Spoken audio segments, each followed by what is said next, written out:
Well, if you have a Bible in front of you, do open it at Revelation chapter 6, and we'll work through this together.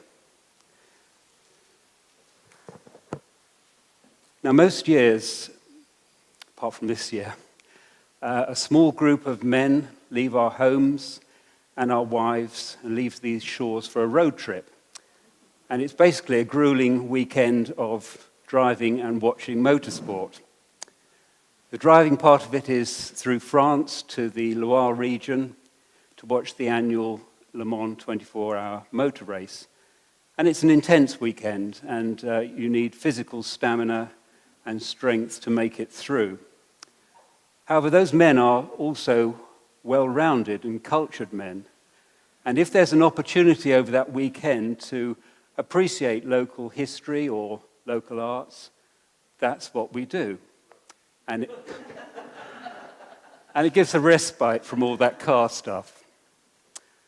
I do have very, very fond memories of the return journey from one of those trips when we visited Monet's garden and his home near Giverny in France. If you're impressed by my pronunciation of Giverny, I've been practicing it all morning since our daughter told us how to pronounce it. So Giverny, not far from Paris.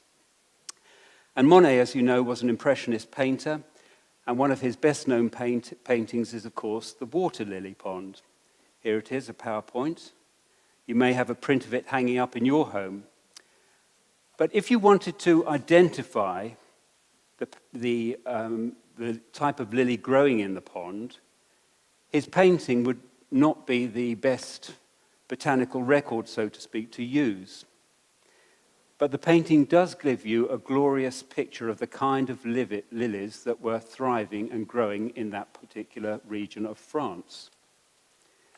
And similarly, in Revelation, John's record here is like an Impressionist painting. It's not meant to be taken literally as an exact description of history. Don't expect this morning 4 Lord of the Rings type horsemen in various colors to ride past us at any moment. But we should expect a future whose reality is described in such a powerful and dramatic way in this chapter. I wonder what your thoughts were as the passage was read to us this morning. Did you think, what a bizarre reading? Or were you thinking, all this sounds quite terrifying? Perhaps some of you, when you heard the reading, were thinking, it's the kind of passage that makes me think, actually, the Bible lives in a fairy tale world. The idea of 4 horsemen of the apocalypse riding through the world, conquering and bringing famine and death, this is just fantasy. Doesn't the Bible realize we live in the world where Beirut has just been flattened, and we're now bracing ourselves here for a second peak of coronavirus? What's chapter 6 got to do with everyday life down here? So if you're thinking along those lines, I'd implore you, don't switch off now. Because the breaking of the seals in chapter 6 is the part of Revelation that best explains what is going on in our world. But before we look at this chapter, we just need to re-gear our minds and recap on the previous 2 chapters. Chapter 4, John sees in his vision a throne in heaven, and God is sitting on the throne and holding in his right hand a scroll with writing on both sides with 7 seals. But John wept because no one was able to open the scroll. And then, as we found out last week, the Lion of the tribe of Judah, looking like a lamb that was slain, came forward. And he, Jesus Christ, is the only one in the whole universe who can open the scroll and break the seals, because he took the sin of the universe and suffered sin's consequences. He alone is worthy not because he created everything, not because he rose from death. He is worthy because he was slain. And he is not only on the throne, he sits at the center of the throne. And John tells us this is the center of everything. And this morning we're going to find out what is in the scroll and see that it is God's plan of salvation and judgment on the earth. It contains the meaning of history, your history, my history, our children's history. It contains the history of the whole world. In it is God's plan and purpose for bringing creation to its intended fulfillment. So we're going to look at it in three sections. The first section, judgment. And then I think we'll have a pause after this first section and have a song. It has been an incredible year. I don't need to tell you that. This virus has brought pain and misery and suffering and loss to millions of people throughout the world. And sadly, in some countries, it seems that the worst is still to come. Here in Britain, we're living on tenterhooks, so to speak. What's going to happen as the lockdown rules relax further? What about students and pupils going back to universities and schools? What's that going to do to the R number? What will happen to all those people relying on the government's furlough scheme when that stops? It seems that life doesn't get any better as time passes. Peter last week mentioned the horrendous explosion in Beirut that has brought so much destruction and loss of life. And these things are just awful.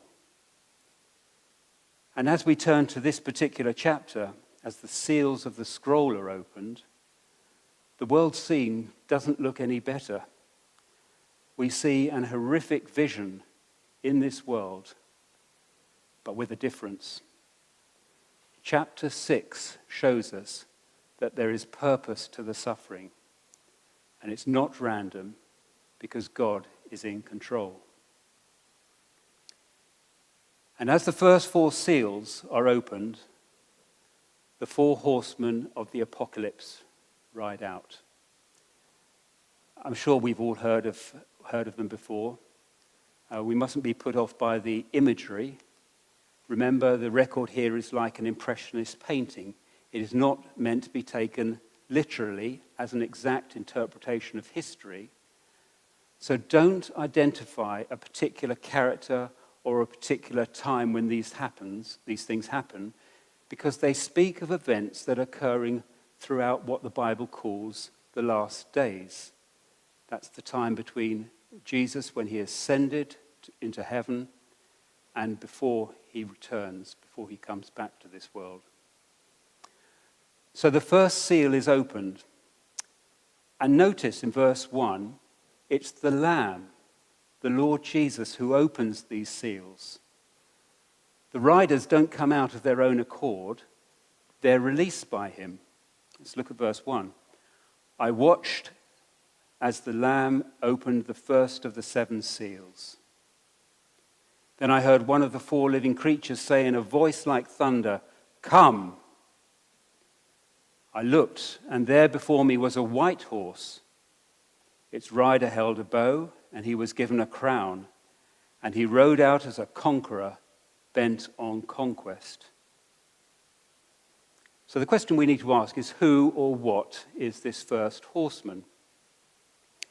Some suggest it is Jesus himself, moving through the world with the conquering power of the gospel.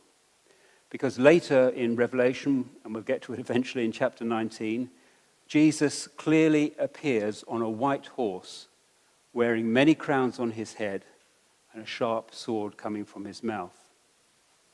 So it's possible it's Jesus, but I think it's unlikely, because the fact that both horses are white doesn't mean they are the same thing.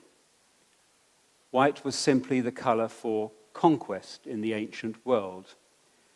And we still have that sense today. If someone waves a white flag, they're surrendering. They're saying they've been defeated, they've been conquered.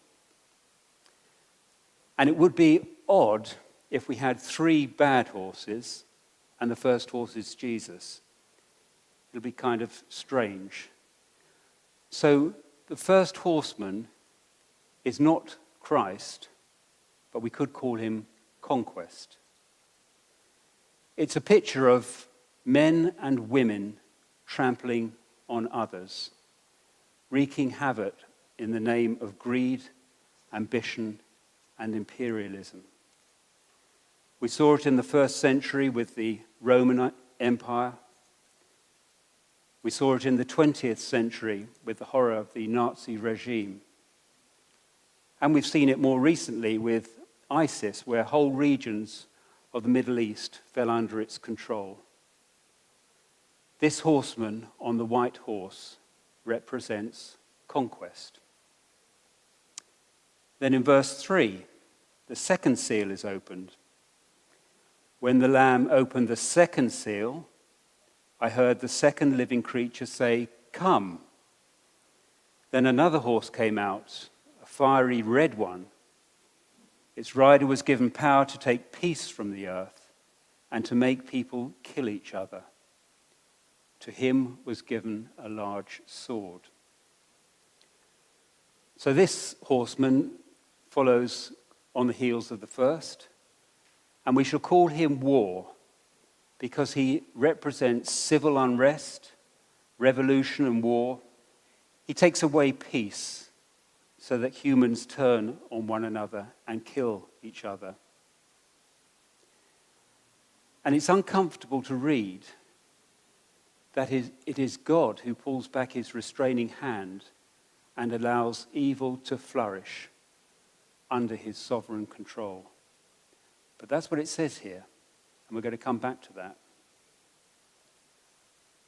I read when I was preparing this sermon, that over 6.6 million Syrians have been forced to flee their country since 2011. And another 6.7 million have been driven from their homes but remained trapped inside the country. It's just one of so many examples where humans have turned on one another. And this is the work of the second horseman on the fiery red horse, war. And then the third seal is opened, verse 5. When the Lamb opened the third seal, I heard the living creature say, "Come." I looked, and there before me was a black horse. Its rider was holding a pair of scales in his hand. Then I heard what sounded like a voice among the 4 living creatures saying, "A kilogram of wheat for a day's wages, and 3 kilograms of barley for a day's wages. And do not damage the oil and the wine." This horseman on the black horse stands for scarcity. It's interesting, the colours of the horses correspond to what they represent. So you've got white for conquest, red is for bloodshed or for war, and black here is the colour of deprivation. And it's not famine as such, but it's scarcity. And that's the point of the scales, pointing to the outcome of war and violence. It's great scarcity. So it's a supply and demand problem in economic terms, because supply at a time of scarcity is very low, but demand is very high. And so prices become inflated. And the prices given here are about 10 times what the average would have been. So it's like saying £15 for a loaf of bread when you would normally expect to pay £1.50. Well, £1.50 if you shop in Waitrose, I guess. And do not damage the oil and the wine. I must admit I struggled to understand this, but I think it's here to say that although things are miserable and food is scarce, things are not as bad as they could be. It's a picture of God holding back his full judgment. I'm sure, like me, you've heard the economic experts on the television saying that the financial hardship from the current economic crisis will dwarf the hardship experienced from the economic crisis of 2008. This is the work of the horseman on the black horse. He represents scarcity. Then the fourth seal is opened. Verse 7, when the Lamb opened the fourth seal, I heard the voice of the four living creatures say, "Come." I looked, and there before me was a pale horse. Its rider was named Death, and Hades was following close behind him. They were given power over a quarter of the earth to kill by sword, famine, and plague, and by the wild beasts of the earth. A pale horse. Its rider was named Death, and Hades was following close behind him. I don't know if you're movie buffs, but these words were popularized by Clint Eastwood's Western Pale Rider, where in the movie Clint plays the part of a mysterious gunslinger who also turns out to be wearing a dog collar. So the locals called him the preacher. But the spiritual guidance and pastoral care he metes out is not what we would traditionally expect from a preacher. So the fourth rider this time has a name. It's Death. The horse is pale, literally the color of sickness. And John says, and Hades was following close behind him. Hades is the place where those who die go. So the whole thing is a pretty awful image. Death riding throughout the earth, and the grave gathering up the corpses of what has gone on. Death in war, death from starvation, death from disease, and death by wild animals, all accounting for a quarter of mankind. And plague is specifically mentioned here. Worldwide, COVID-19 has to date caused over 765,000 deaths. And that number rises day after day, week after week. The rider on the pale horse stands for death. So what can we learn from these first four seals and all this suffering?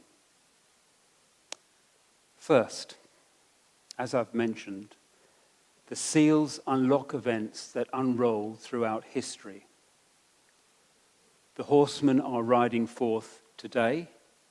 They've been riding forth for 2,000 years, and they will keep riding forth. We see their work in our world today. They are not one-off historical events. They are with us now. They are with us all the time. And second, they don't just occur by fate or chance. They are part of God's sovereign plan.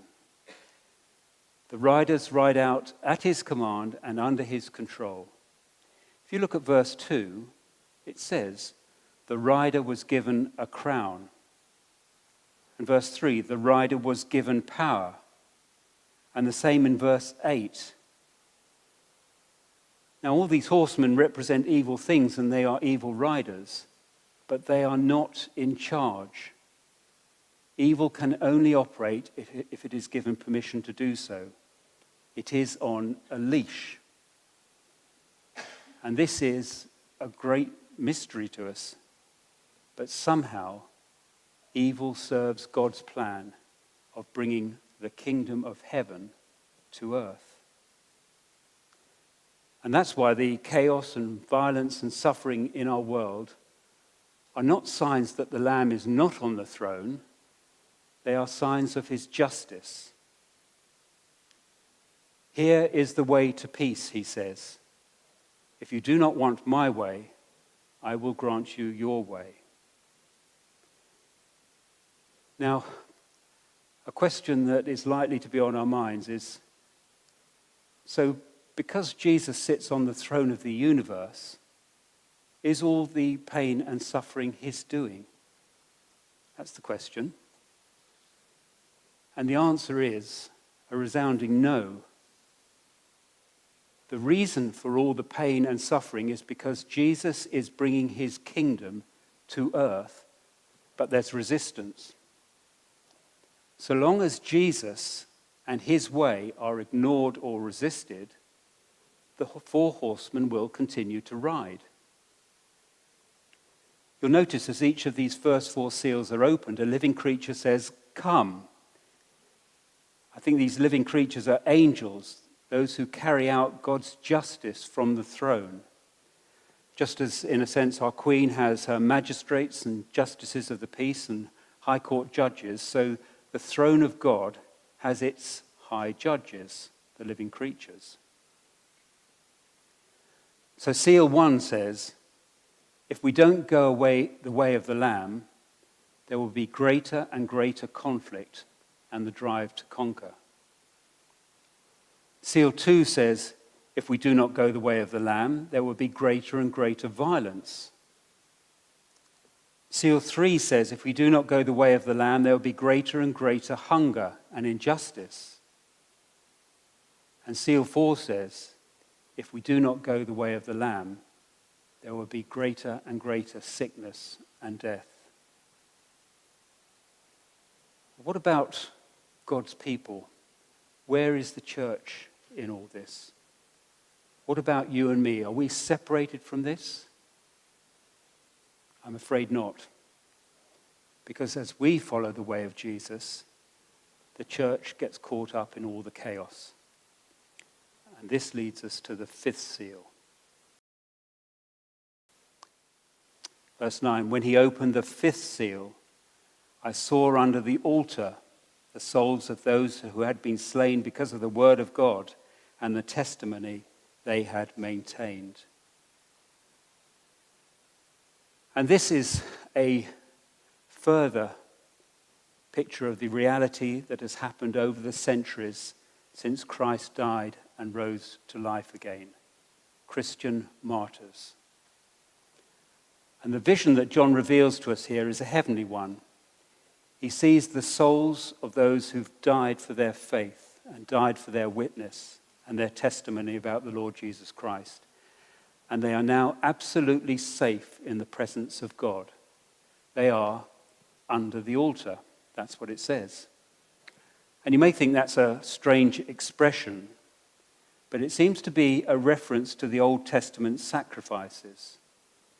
Because under the altar is where the blood of sacrificed animals ended up. It's John's way of saying that the death of Jesus' followers is a sacrificial act.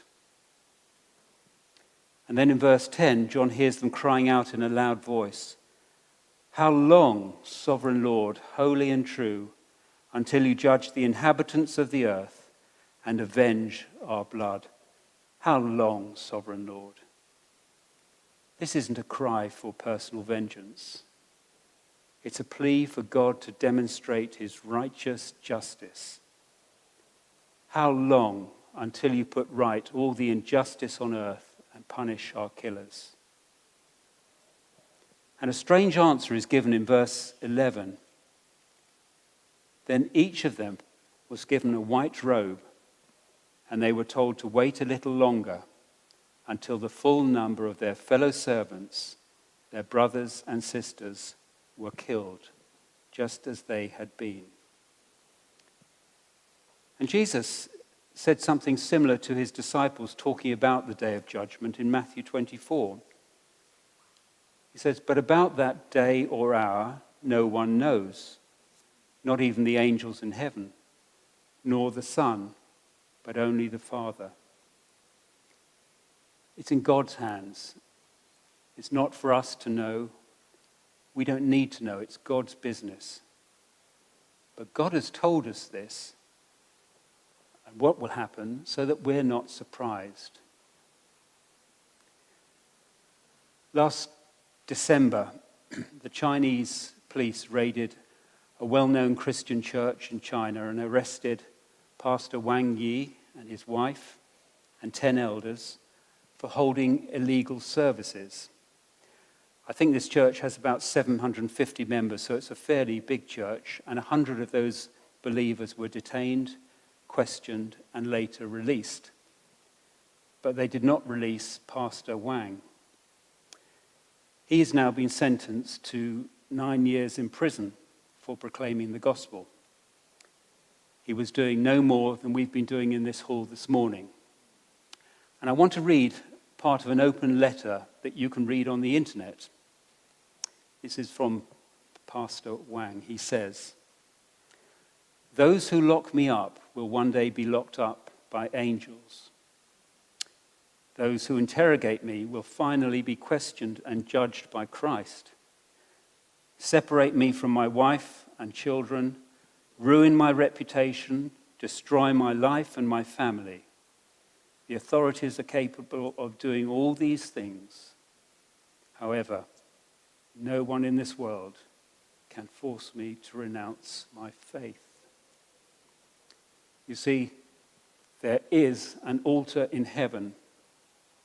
And even today, some of our brothers and sisters around the world could be added to the number of those who have been slain and cry out, "How long, sovereign Lord, holy and true, until you judge the inhabitants of the earth." But a day is coming when there will be justice. A day is coming when Christ will return. And on that day, those who have lived for him, no matter how tough life has been, and there are people here in our fellowship for whom life has been really tough and is really tough, on that day, your faith and trust in him will be vindicated. And that takes us to where the passage ends, with warning. Jesus explained what would happen after the distress of those days is over, and that was again in Matthew 24. And now John describes the same as the sixth seal is opened. And what a warning this is. Verse 12. "I watched as he opened the sixth seal. There was a great earthquake. The sun turned black like sackcloth made of goat hair. The whole moon turned blood red. And the stars in the sky fell to earth as fig drops from a fig tree when shaken by a strong wind. The heavens receded like a scroll being rolled up, and every mountain and island was removed from its place." And then as this vision unfolds further, John sees all those people who seem so prominent and great and powerful and in control of everything, running for their lives before God. Everyone running for fear of the wrath of the Lamb. Verse 15, "Then the kings of the earth, the princes, the generals, the rich, the mighty, and everyone else, both slave and free, hid in caves and among the rocks of the mountains. They called to the mountains and the rocks, 'Fall on us and hide us. Hide us from the face of him who sits on the throne and from the wrath of the Lamb. For the great day of their wrath has come, and who can withstand it?'" You know, all the apocalyptic end of the world movies have got it wrong. The end of the world is not caused by some meteor falling from the sky and colliding with the earth. The end of the world is caused by God finally saying, "You want to be God? Okay, be God. I'll step back and let you try and hold it all together." This is what the wrath of the Lamb is. It's not slinging thunderbolts from heaven, but finally letting us have our own way. I heard recently that, you'll remember we celebrated the 75th anniversary of VE Day earlier in the year. And I heard that as the concentration camps were liberated one by one, the full horror of the atrocities that had been committed there came to light. And after the war, one concentration camp officer reflected on what had happened and what he had done, and what he had been part of. And he said this, it's rather chilling: "We did what we did because we supposed that no one was watching." But there is someone watching. There is a throne in heaven with someone sitting on it.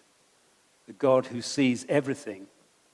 The God who is a God of absolute holiness and justice. A God of perfection.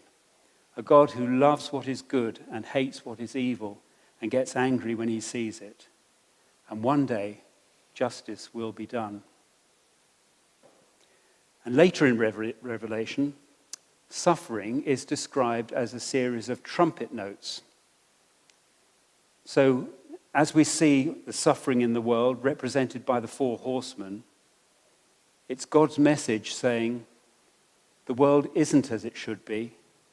It's turned away from me. And all you see in the world that isn't right is a reminder that one day judgment will come in its fullness. It's a loving warning from God, a trumpet sound saying, get ready, repent, trust in Christ the Saviour, and turn from your sin. What do you do when the morning alarm clock goes off? How do you respond? Do you rise and shine? Or do you push down the snooze button and put off getting up till later? It's so easy to press that snooze button when we're warm and comfortable and we just want to stay there in bed. And it's the same here. It's so easy to do nothing and ignore the warning of the trumpet sound. But the Bible instructs us. We read, today, if you hear his voice, do not harden your hearts as you did in the rebellion. How terrible it would be if we'd been awoken to just even a little bit of the fact that the world is in a mess and we have now an opportunity to turn to the living God.